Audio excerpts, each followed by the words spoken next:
Hello everybody, this is Ogre Boy, and I'm going to be doing my top 10 favorite non-franchise movies of the decade. I would say original, but some of these are based on true stories. And some of them might be adapted from books, I'm not for sure. So I don't want to say they're like fully original movies. But most of them are, though, for the most part, I think. But these are like the movies that I saw last year. Some of them were big surprises for me that I didn't even know anything about, and just kind of went in not knowing anything about them and ended up absolutely loving them. And some of them were ones that I was highly anticipating that I ended up absolutely loving and everything. So I'll go ahead and get started on this. Number 10 is Once Upon a Time in Hollywood, directed by Quentin Tarantino. And this movie stars Brad Pitt and Leonardo DiCaprio. Brad Pitt plays like a falling TV star. His show is kind of not. He's wanting to transition from show to movie business, and he's having a hard time doing that. And Brad Pitt plays a stuntman and everything. And it just pretty much is a big representation of 1960s Hollywood. And a lot of this stuff takes place around the time the Manson murders happened, and Sharon Tate's in this movie, played by Margot Robbie. And this was a really good movie. It was. I wouldn't say it's one of Quentin Tarantino's best movies, because he has so many great movies. So every single movie he's made has been really good and everything. So it's not really that I would say it's one of his best, but all in all, though, it's not really easy to pick out, like, say where I would place this movie on a ranking until I were to rewatch them all together or something. But this movie was really good, though, especially because of the performances by Leonardo DiCaprio and Brad Pitt. I did kind of feel like Sharon Tate and Margot Robbie, having Sharon Tate in the movie and everything just was kind of pointless. It felt like they pretty much had her to have Margot Robbie's name attached to the project to draw people in, because she literally didn't hardly do anything for the story. If they would have taken her out, the movie still wouldn't have really been that different. That's really the biggest complaint I had about this movie. Like, they just totally wasted story potential and everything. I understand that I guess they could have done stuff in it, but it would have felt tasteless and stuff. But I just wish they would have done a little bit more stuff with her. But this movie is especially dialogue heavy, like you expect from Quentin Tarantino. There's not like a lot of action and stuff in this movie until like the end of it. And there's like one scene where Brad Pitt's fighting a guy that's playing Bruce Lee. It's a pretty awesome scene. But I really do like this movie quite a bit. I think it's really good. It's not one of Tarantino's best, but it's definitely not a bad movie either. So it's number 10. Number 9 is Longshot, starring Seth Rogen and Charlize Theron. Now this movie is really, really funny. The two actually have really good chemistry. Like, you would look at Seth Rogen and look at Charlize Theron and think, how in the world are they going to make a romantic comedy where a bumbling idiot like Seth Rogen gets someone like that?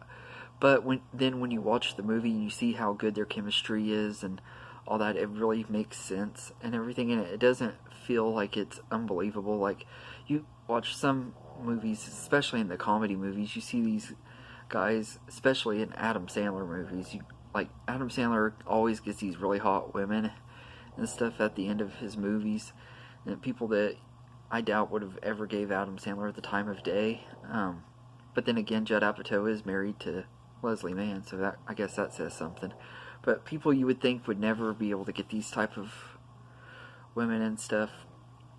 Now, I thought that it was going to be kind of like that with this, but their story was really well written and everything. I love that even though it's centered around a politician and stuff, they don't like throw a bunch of political agendas and stuff in your face and everything. And a lot of comedy movies do that nowadays. Anyway, without having anything to do with politics. So I thought that was pretty cool too.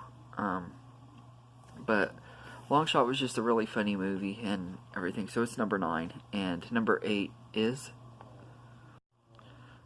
Booksmart. This is easily one of the best comedies of the decade, and especially of the last half of the decade too. Because like from 2015 to 2019, we didn't have a whole bunch of really great comedies. We had a few there was usually at least maybe 1 or 2 good comedies a year, but we didn't have a lot of really great ones in the last few years that I've seen. There are comedy movies that I've wanted to see that I haven't had a chance to see yet, so I can't really say too much on that, but this movie just absolutely cracked me up.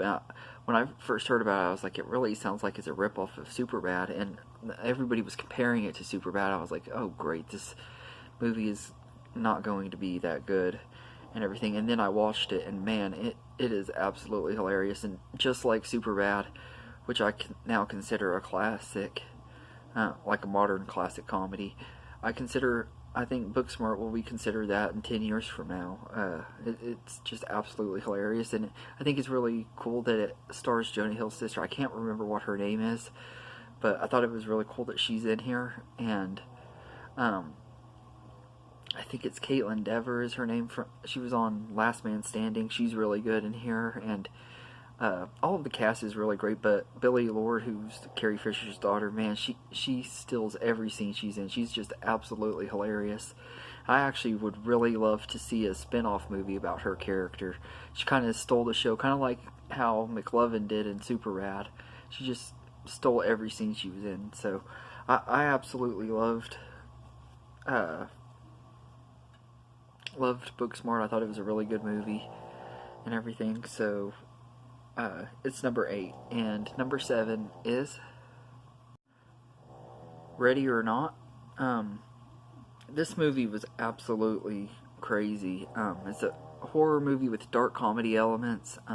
Samara Weaving plays this woman who gets married to a rich dude, and she agrees to play a game with him on the night of their wedding after they had gotten married, and she gets to pick out the game out of this like stack of card type thing.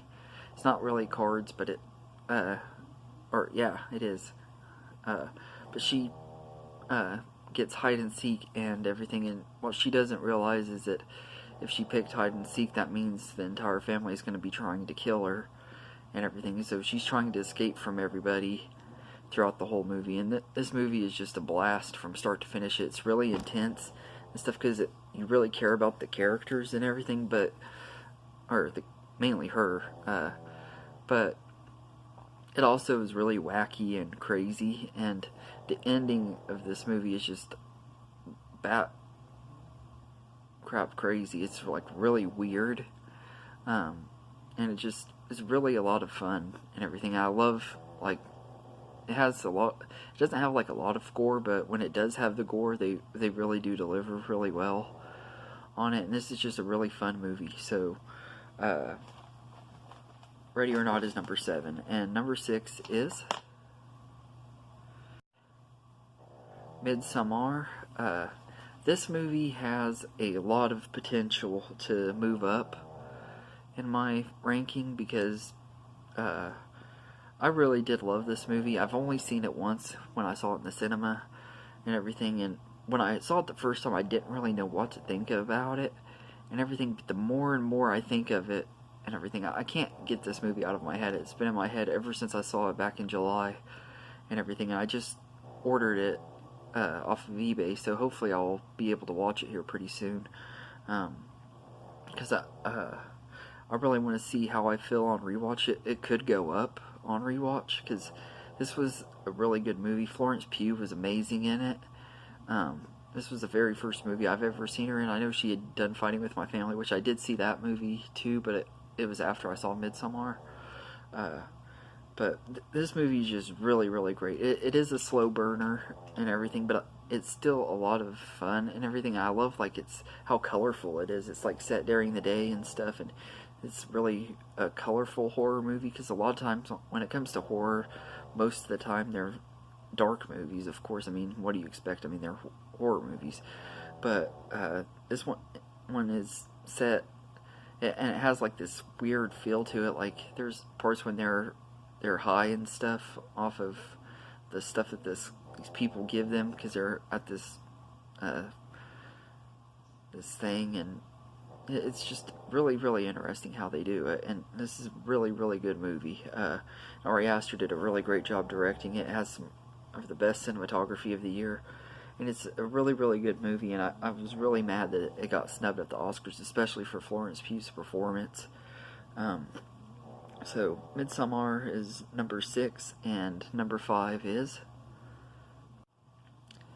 Extremely Wicked, Shockingly Evil, and Vile. This movie is the movie where Zac Efron plays Ted Bundy, and he's in a relationship with this girl, and all this stuff comes out about him being a serial killer, and she's having trouble like letting go of him and everything.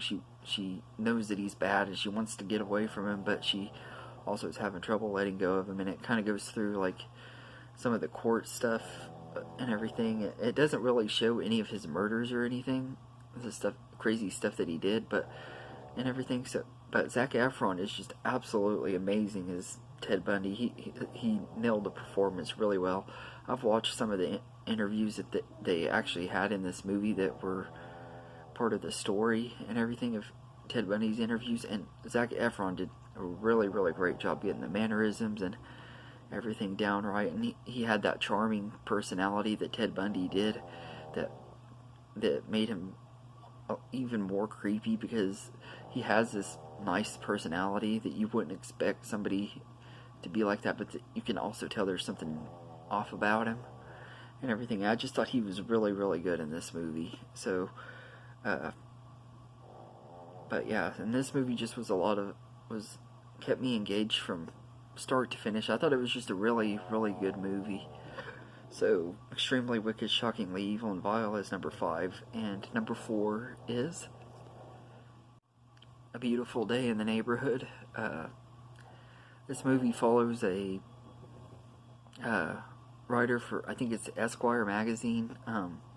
He's sent to do a interview with Mr. Rogers, and he's known for like digging up dirt and getting bad stuff on celebrities, and most celebrities have not agreed to, or had said that they wouldn't do that interview and everything, and their magazine was like for people who are influential and stuff, and Mr. Rogers is like the only person that they could get to agree to be interviewed by him and everything, and he